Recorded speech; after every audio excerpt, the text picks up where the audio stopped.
How trans became the most dangerous subsection of our society. Let's check it out.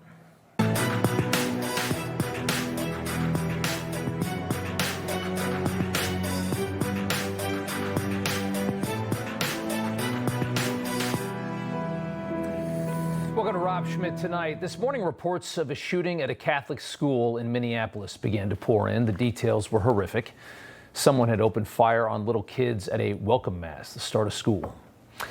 Immediately, you probably began wondering just how mentally deranged is this one going to be. You envisioned an outcast, somebody like Adam Lanza from Sandy Hook, or Nicholas Cruz from Parkland, or perhaps another trans shooter, as trans has become an easy crutch that our mentally ill have begun leaning on. Depressed, sick, and angry, I must be the wrong gender. We've seen several trans mass shooters over the last several years.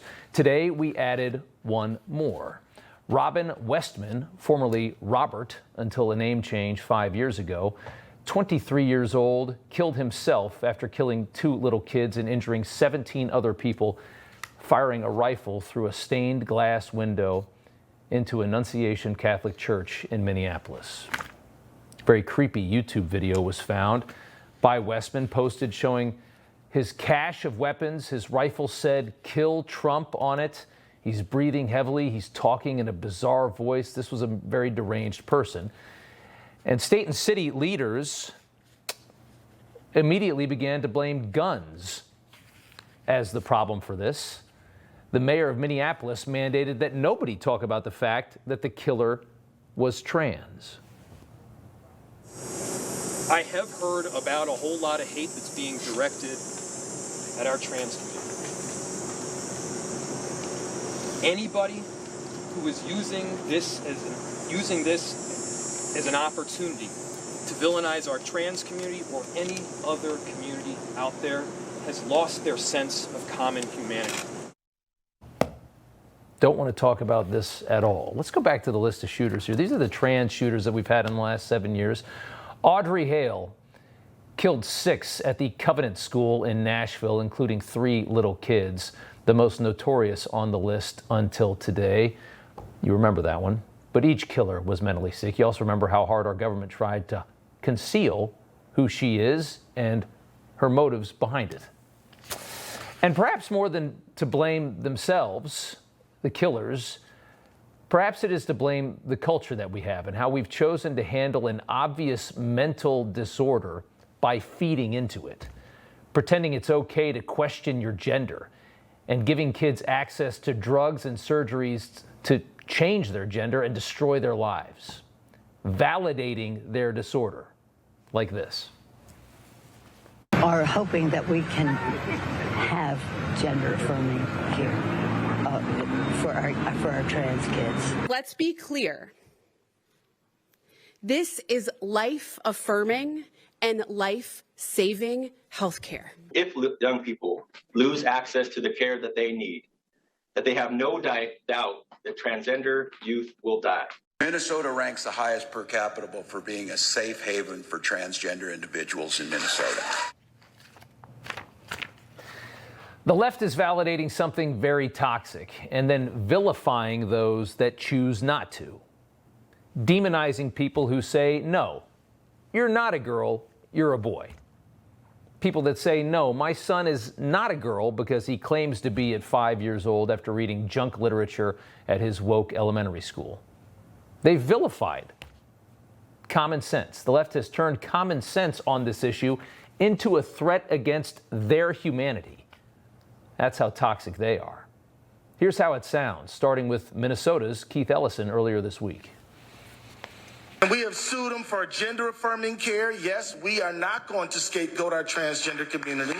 On this Transgender Day of Visibility, we must continue to make focused and ongoing efforts to end inequities, eliminate the impacts of injustice. I said last year, especially to our younger transgender Americans, I'll always have your back as your president so you can be yourself and reach your God-given potential. Sounds really nice, but it ends with trans people murdering little kids in Catholic school, brainwashed that the right or that the religious or the Catholics or whoever are a threat to their very existence because we don't buy into this ridiculous narrative. They are unable to process that they've simply been played as political pawns by the American left, who, as always, are desperate to create yet another victim class to gain power. Jamie Mitchell is the founder of Gays Against Groomers and joins us now. And Jamie, thanks for coming on. I think it's really about time the country had an honest conversation about this. And thanks to political correctness, we've been feeding what I think is a very toxic trans agenda for far too long. You're spot on. I'm just listening to your monologue, nodding my head. Every word you're saying is just completely true. And it's time to stop ignoring the truth and playing nice with, you know, the mentally ill. Like trying to affirm these delusions actually isn't nice. You know, we're labeled hateful and bigots and everybody who is against this madness, but actually it's a loving position to want to get them the help that they actually need, because there is no, now this isn't a hateful thing I'm about to say, it's just true. There is no such thing as being trans without being mentally ill. Gender dysphoria is a mental illness. So obviously it's an internal issue that people are trying to fix by changing how they look on the outside. And clearly it doesn't really work out that well. And I think it's time, like long past time actually, to have a serious conversation about how dangerous it is to mix cross-sex hormones and mental illness. You know, since Trump has taken office, it seems like gender ideology in this country is receding. Gender-affirming care, quote unquote, for children, the clinics are closing more and more every day, but it's obviously still a very big problem, and the ramifications and ripple effects of this toxic, dangerous cult, you know, is going to be felt for a long time. So, you know, it's and just how it's been latched onto. You know, I mean, I think forever. I remember when I was in high school and we had the strange loner kids. I always felt sorry for those kids because I kind of saw that and I was just like, you wonder what was going on at home. And it was really sad to see. And I think today it's become fashionable and it's almost become a trend. That kid now is latching on to trans. You know, it's become a place where they can go. It's become the reason for how they feel the way they do. And I think that they're almost being recruited, you know, by a very thirsty, very toxic ideology that wants more and more members. But this is everywhere right now. I mean, the numbers that there's close to 3 million people identifying as trans. It's disgusting what our culture is doing to these kids. And then they put in their minds that anybody that doesn't accept for this ridiculous thing that you're claiming right now is a threat to your humanity. And then they become angry, and then they get a gun, and then you get today.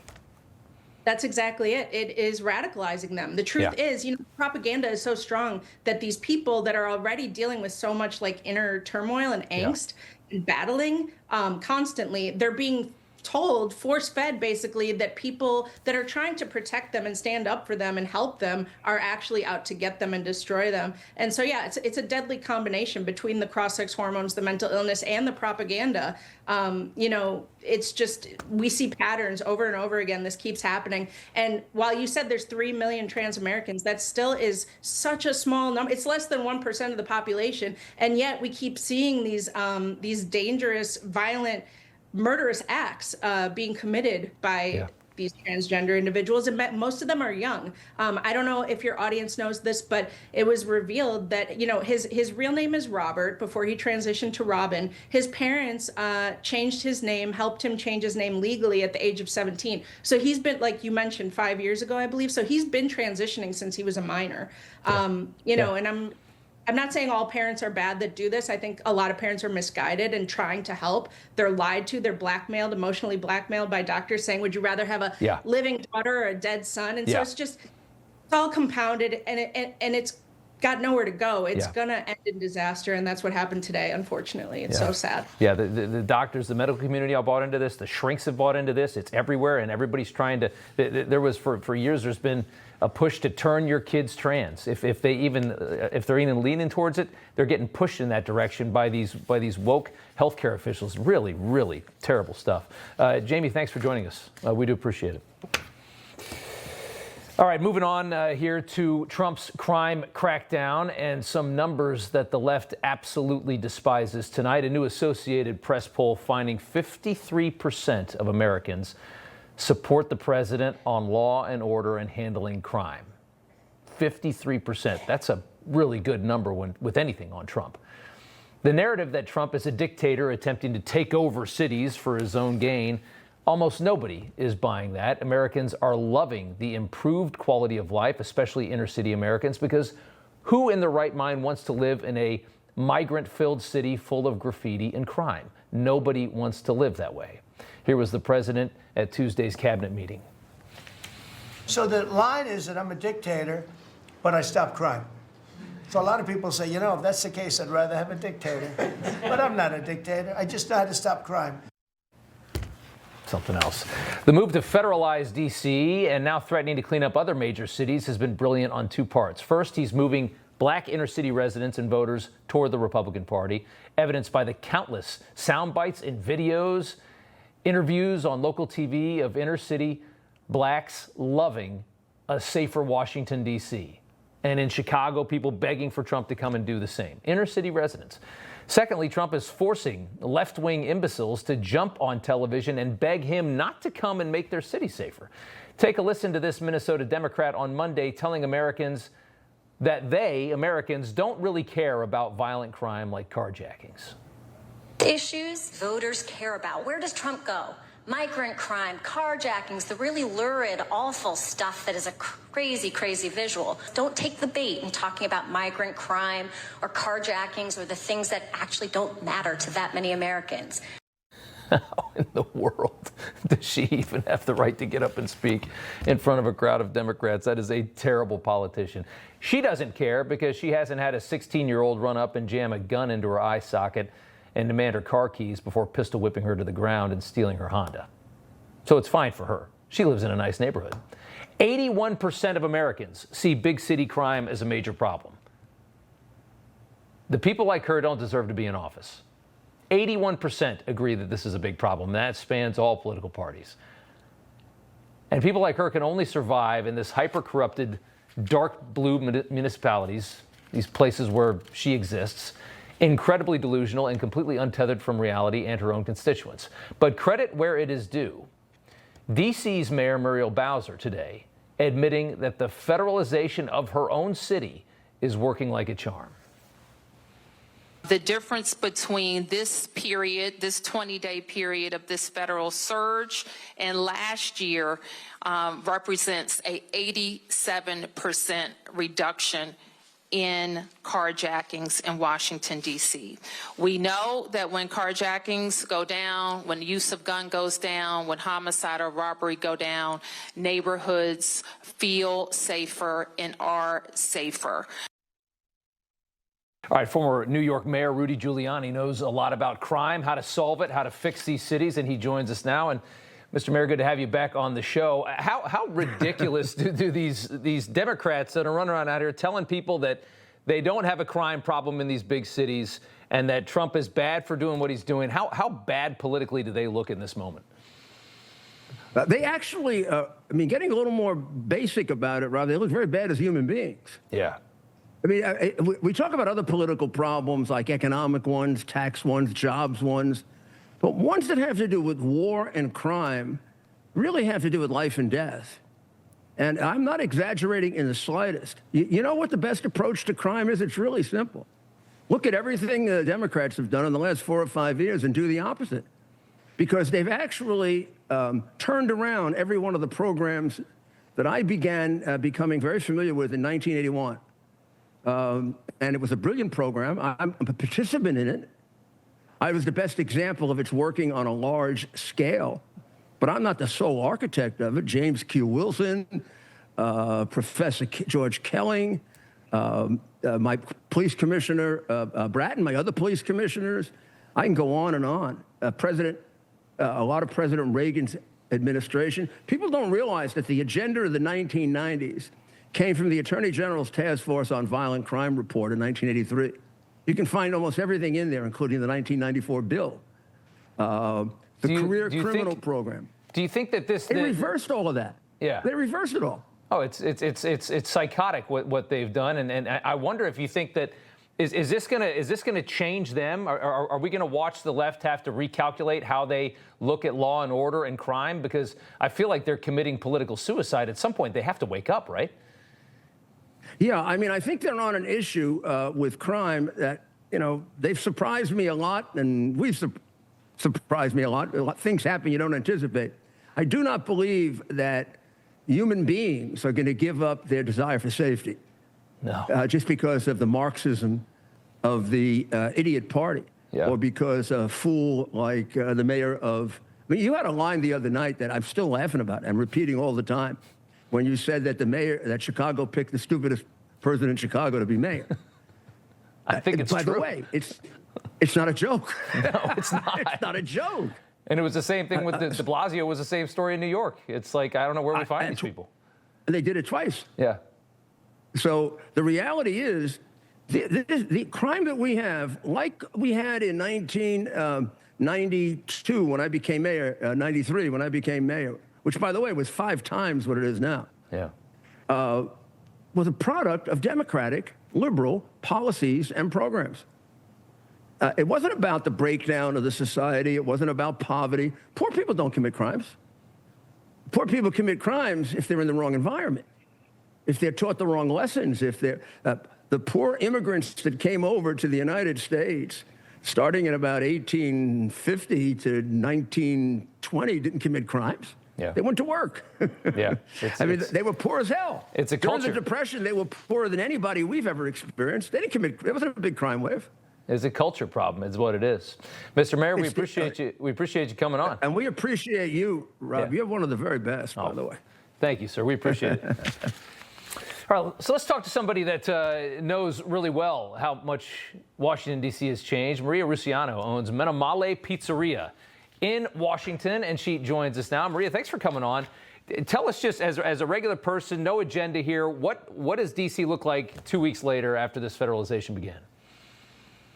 Well, it certainly feels safer just because of the police presence everywhere, more or less everywhere. There's been some criticisms that you don't see that presence in all areas of D.C., specifically southeast, northeast, where typically crime is higher.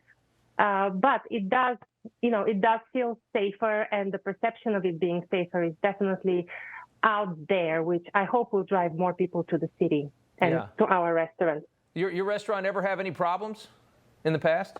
So, yes, our restaurant has been, we've been in business for 13 years. The first 8 years leading up to 2020, we had no issues whatsoever. But then, since the defund the police movement started and the criminal law reforms started, we've been burglarized several times. But I can say we're lucky because we're still in business. There have been a number of places that just shut down due to crime in recent years.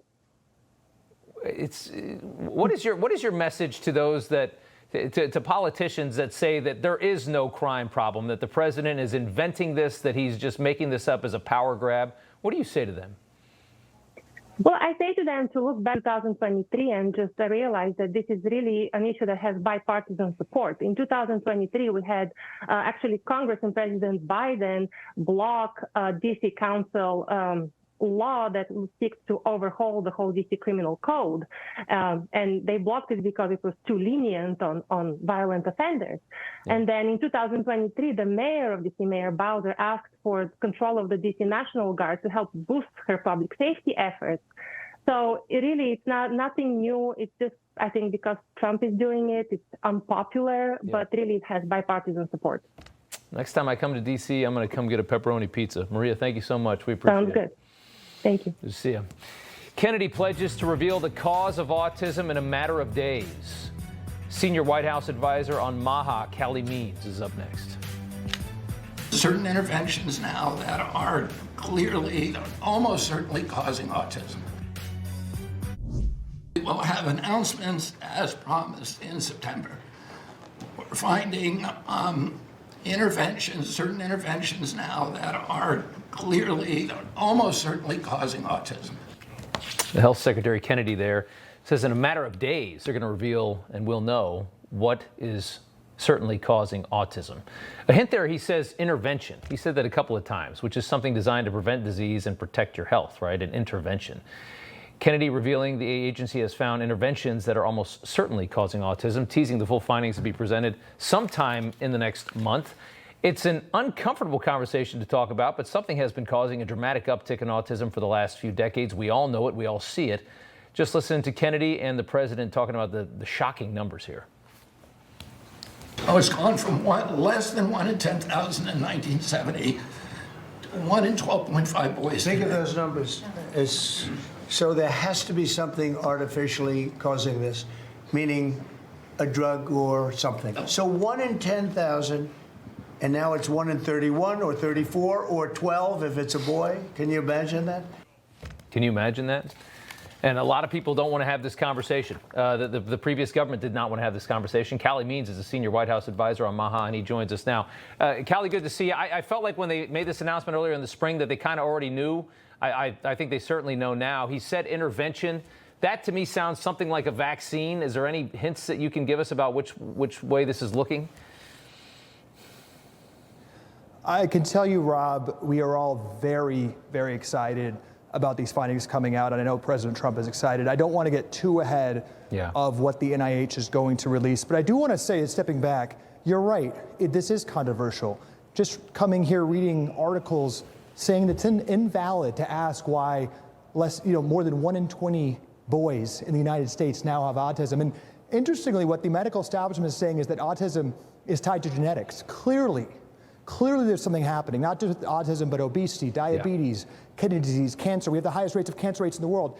And, without stepping on anything that's going to be in this incredible assessment that's coming up, I will say Bobby Kennedy is putting something that's correct and right down, which is that there's clearly environmental factors that are impacting our health on all fronts. Every condition, including autism, is going up all at once. And while previous NIH regimes, gave us the COVID pandemic, they literally funded the creation of the pandemic, and then their researchers benefited hundreds of millions of dollars of royalties from the supposed cure. Now the Trump NIH is asking bold questions that matter to Americans, and we're going to get answers. And thank you so much for doing it, because we're watching the health deterioration in this country and all of these issues and problems, and nobody wanted to talk about it because I think the lobbying in D.C. is so strong, and that's just so sad. But this is. You've broken through it, and I think that's wonderful. I want to ask you, the breaking news this evening is that the president has just fired the CDC director. Susan Menorah is here. About a month into the job, 4 other officials have submitted resignations, according to NBC as well. What exactly is happening at CDC?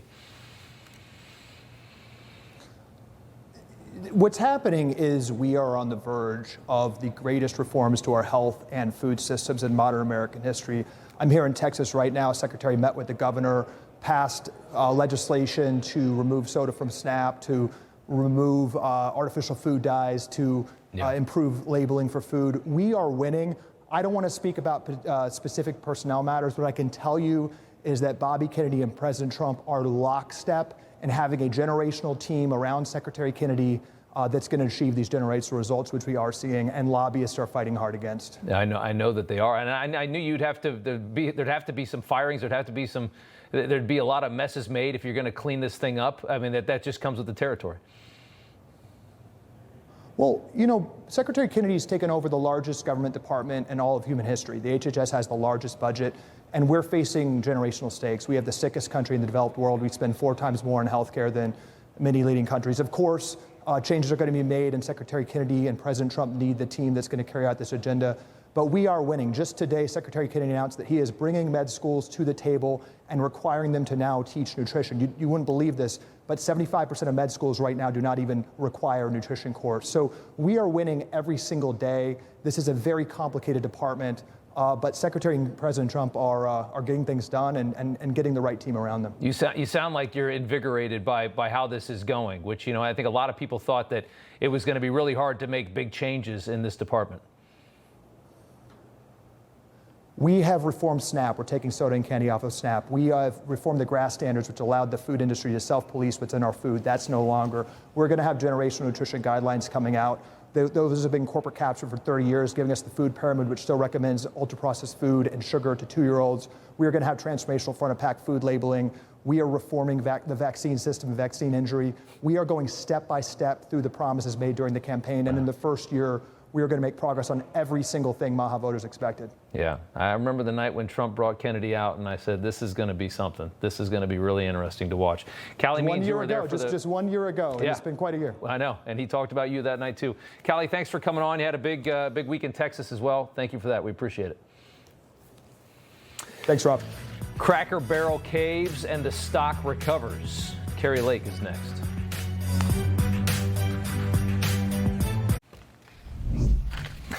Cracker Barrel has cracked. Over the past week, the stock tanked thanks to a lame new logo and soulless restaurant remodel. Looks like a Chipotle, pushed by a woke white woman as CEO. Is going to be about $1 billion mistake by Cracker Barrel. The stock's, though, making a comeback tonight after they caved and brought back the old logo just hours after Trump bullied them into bullying them into it on social media. Today, the stock exploded, closing up about 8%. Trump posting this in true Trump form after hearing the news. He's got himself leaning against what looks like a barrel of oil. It's kind of funny. Carrie Lake is a senior advisor for the U.S. Agency for Global Media, and she joins us now. I don't think they got the barrel just right, but they got the president sitting there pretty good. Perfect. So if they're going to overhaul their look, that's what they should put. It would be better than that basic. I mean, whatever they did before, it looked like some kind of ridiculous. It almost looked like a tech company or something. It had no soul. Yeah. Well, we've seen it before. I mean, you'd think that the CEOs would learn with what happened with Target and Bud Light, where they nearly destroy. Well, Bud Light did destroy the brand. I still know people who won't drink it. Target did so much damage when they were pushing the trans and the pride stuff on us nonstop. You would think that companies would know not to do that. But this one stepped in it. They screwed up. President Trump gave them free advice. The master of marketing, of all marketing, gave them free advice. And they finally did something smart and took his advice and went back to the old logo. Now, look, I'm all for making sure the interior of the restaurant's clean. You can make a little tweak here and there. But to completely overhaul things when you become known for, one thing, and then to try to completely run away from that and do something else. Now they need to work on their DEI and their woke policies that are happening behind the scenes, because people have found out about that now, and that's a real turnoff for consumers. Nobody wants to support that with their dollars, and I think the CEO is going to have to go too. And you're right, it was the same mistake that the Bud Light. It was the same arrogance of the Bud Light marketing girl that was just a young woman that thought that, oh, my product, Bud Light, oh, my product, Cracker Barrel, is not relevant in Brooklyn and in big cities and with cosmopolitan people that she probably associates with. I want to make it like that because I want to work at a company that's relevant among my peers. But and she thought that she could just change everything and do that. What they don't understand is you have a customer base. And if you lose that, you lose it all. Like it's the arrogance that you think you can just hold on to this thing forever as if you're just entitled to it. You're just entitled to that base and you can just go out and claw and get more back to it, is what the woman on the screen just did not understand somehow as the CEO of a major company. I think the problem is they're hiring CEOs who really aren't consumers of their product. Exactly. I want to see a CEO of a product who loves that product with all their heart. I get the feeling looking at her and based on what she did that she's never before she worked at Cracker Barrel had stepped foot in a Cracker Barrel. And so you got to know your customer. You got to respect your customer. President Trump set them on the right path, but I think they probably need an overhaul. And really, word to the wise, anybody in the C-suite of any major brand, and somebody comes into your daily or weekly meeting and says, I think we need to overhaul our image and our brand, that should be a huge red flag. We've seen it blow up in so many people's faces for so long. And hopefully nobody makes the Cracker Barrel Bud Light mistake again. We'll see. Someone will screw it up, but they should have learned by now. When they went after Trump, we got a glimpse of just how warped the legal system is in places like New York and in Washington, how warped the juries can be, the jury pool is. But yesterday in D.C., we got a sample of it again the other way, when federal prosecutors were unable to secure a felony assault indictment against this guy in the pink, who is now a former DOJ official, who walked right up to federal officers as they were trying to secure the city, as they're doing deportations, ICE officials in the city, and just hurled a sandwich right at a federal officer. And in Washington, D.C., where everybody agrees with that guy in pink politically, they could not even get an indictment for a crime that was so blatantly caught on camera. Isn't that amazing? I wish I could tell you I think it's shocking, but I'm living here in D.C. right now, and I'm dealing with the D.C. circuit, the D.C. district courts, and I'm not shocked, because you're pulling from people who are part of the bureaucracy. That's who's sitting on the jury pool. It's really twisted. You've got a guy who assaulted a police officer. I'm sorry, what an ass that guy is. I don't know if I can say that. And you've got the evidence right there. And he's not indicted for that. Yet they were indicting people in the D.C. district, every J6er, everybody who showed up on January 6th to truly, because they were concerned about the direction things were going, concerned about elections. They were throwing the books at, grandmothers who were invited into the Capitol. I mean, this is just insane. Yet we saw, anybody who's America First, or anybody who's shown an inclination to be pro-Trump, they will not hesitate to try to make up charges to throw at them. So it's really a messed up district, court district, and I don't know what the solution is, but I think we've got to address this. And I've heard them talk about maybe dismantling the D.C. district and moving it into Maryland. Yeah, it's clearly war. I mean, that is such a blatant crime. I mean, it's so obvious and on camera. If you can't indict that, if it's that politicized, it doesn't function, right? That's right. I think you're right about that. Carrie Lake, and I feel bad for the law enforcement. They were completely assaulted there, and to have to watch as nothing happens. It's really despicable. Yeah, and it just allows more people to commit the same behavior. It encourages it. Carrie Lake, thanks so much. We appreciate it. Thanks. All right, a long dormant vetting process now being revived by the Trump administration. The U.S. Citizenship and Immigration Services will now perform on-the-ground investigations that include interviews with the neighbors and coworkers of people applying to be citizens in this country. These investigations would be done to determine if applicants satisfy the requirements for American citizenship, which shows good moral character, adhering to the U.S. Constitution, and being well disposed to the good order and happiness of the United States. This is pretty interesting stuff. Joining me now is Joseph Edlow, Director of U.S. Citizenship and Immigration Services. And Joseph, good to have you on tonight. It's so interesting because a lot of the requirements to come into this country have been deemed as offensive, I think, to the American left. They want to just kind of let everybody in, just open up the floodgates and let the whole world in. That's what they did the last 4 years. You guys are trying to make it harder to be a citizen. You want people to have to meet some kind of merit to come into this country and to contribute here. I wouldn't say I'm trying to make it harder. What I'm trying to do here is make sure that I'm living up to my promise of my mission to show strong screening and vetting at every stage of the immigration process. Yeah. And there are clear indications as to what someone should have and be able to demonstrate before they become a citizen. That's set by Congress. I am trying to make sure that the law is followed to the stringent standards possible so that we are, in fact, getting the right people in as U.S. citizens. Yeah, I guess harder than just walking across the border and saying asylum is what's been for the last 4 years. But that's absolutely fair. Yeah. That's fair. The neighborhood check-ins. Tell us exactly how this is going to work. Well, we're in the process of getting this underway. This has been, as you said, a long dormant practice. I believe it's been on the books for the better part of the last century, but unfortunately hasn't been used since 1992 at the very latest. Yeah. Not really sure why, but we're going to revive it. We're in the process now of setting it up. But ultimately, people apply for citizenship. They have to fill out an application. And we run checks, and we will continue to run background checks. But I think it is incredibly important, if we really want to understand who somebody is, to make sure that they really do have an attachment to the Constitution and that they really are a person of good moral character who should become a United States citizen. What better way than going out into the field, talking to the people that know them best, either as neighbors or employees? Joseph Edlow with Citizenship and Immigration Services. Thank you, Joseph. We appreciate you coming on. Thanks. Pleasure. New study explains how Trump captured so much of the young vote in this last election. Young people have been pretending to be far more liberal than they really are. That's next.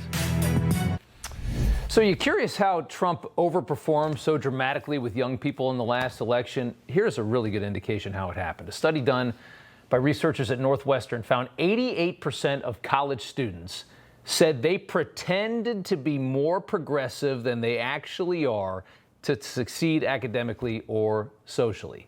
And more than 80% said they submitted classwork that misrepresented their real views in order to conform to the progressive views of the professor. You ever hear the phrase, the majority, the tyranny of the minority, I should say?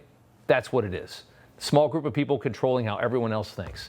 Censoring their own cultural and gender and family views is exactly what this is. People censoring themselves to fit in. According to Tufts, 42% of young people aged 18 to 29 voted for Trump in 2024. That's a number that shocked a lot of people, that many young people went for him. But he broke through all of that and said, you don't have to be this way. It shouldn't be so shocking. Young people aren't nearly as woke as many had thought. Isn't that good news? Emily Sturge is a campus reform reporter. We also have podcast host Link Lauren with us, and good to have you both on. Emily, it really is that tyranny of the minority was the first thing I thought of, because you have these professors and all these psychos that make everybody have to comply and conform, or else they're labeled as offensive or racist or whatever it is, right? You absolutely do. But, I think this trend is well out the door. Look, this study was taken over the past 2 years. Most of it happened under the Biden-Harris administration. Mm-hmm. And just within the last 7 months of this administration, as a reporter for the Leadership Institute's Campus Reform, I've been talking about Gen Z is leading a revival in conservatism and patriotism, faith, family, religious values, also the military recruitment boom. There's been an uptick in campus enrollment of conservative organization. Look, there's Harvard Republicans that are saying that there's never been a better time to be a conservative at that elite institution. I think the tide is turning, and if we did the study again today, I think this number would be cut in half. It is something else. Link, go ahead. Yeah, no, I definitely think young people are shifting to the right because the American dream is not obtainable on the left. They want open borders, they want men and women's sports, they want crime to run amok on the streets. And young people said enough is enough. We are shifting to the right, and the Republican Party is speaking to their top concerns. And then on a superficial level, right, you see so many young men shifting to the right because these liberal young women are shrill, they're obnoxious, they want to talk about freezing their eggs and how they hate men, and most of them look like Chewbacca and haven't shaved their legs in a year. Okay, so it's no surprise that young men are shifting to the right. They've had it. They're done with all the progressive nonsense. Ooh, Link hitting hard. That's pretty good. I like that. I want to switch topics here. I want to talk about Vanity Fair, which is one of the worst magazines, and all these magazines are terrible, Cosmopolitan, all of them. The employees are vowing to quit their jobs if Melania Trump gets a spot on the cover. According to the Daily Mail, several anonymous staffers saying there'd be a meltdown if the editor, Mark Giudice, went through with his idea. One staffer said they'll walk out the mother effing door and half my staff will follow me. Others saying that they're going to go bag groceries at Trader Joe's if they have to. Emily, it's amazing how, they literally think of Trump as this vicious despot that's tyrannical, is destroying the country. They've bought into this ideology, and they're there to protect us from him. They can leave just like those celebrities that threatened to leave the country if Trump came back into office. Guess what? Many of those celebrities are still here. They haven't gone anywhere. Matter of fact, Melania Trump has really inspired young women to dress beautifully, to dress very classy. She's a fashion icon, so she certainly deserves this magazine cover. Yeah, and Link, how crazy was it that she was hands down the most beautiful first lady we ever had, and nobody wanted to touch her for the cover of a magazine in the whole first term? No, they put Jill Biden on the cover of Vogue 3 times, Michelle Obama on the cover of Vogue 3 times. Those aren't the most appealing women. No. The First Lady Melania Trump is objectively stunning. She was a supermodel. She's self-made. She speaks multiple languages. She's an immigrant. But because she happens to have an R next to her name, of course, this liberal literati in New York City, they're going to unfairly malign her. But First Lady Melania Trump, she's a legend, an icon, and smart as a whip, and focused on her initiatives. Emily and Link, good to see you guys. Thanks so much. Thank you. New survey reveals DEI refuses to die. That's next in News from the Left. Welcome back. Time now for news from the left. You know, the arrogance on this crime issue is the worst part. Jamie Raskin says crime's just a part of America and lambasts the president for trying to fight it and save lives. Take a listen. The military is not supposed to be used for ordinary law enforcement purposes. Crime has always been part of our history, and yet crime is down. In D.C., for example, it's at a 30-year low. It's down in Baltimore. It's down in Chicago. Yeah, it's just a part of the deal. We shouldn't be doing it this way. Do you think the 7 or 8 black kids that are alive today because of the federalization of Washington, D.C. over the last 2 weeks, do you think they care that the National Guard is the reason? Do you think anybody cares that that's the reason that their city is safer and thriving now? No. The only people that care are people like Jamie Raskin, because all he cares about is power. He only cares about his political party. We come, go, we die. We're just the little peons. We don't matter. All that matters is what he needs to get more power in Washington. Next up, despite the president signing numerous executive orders targeting DEI at universities, colleges across the country seem to not be letting go of it at all.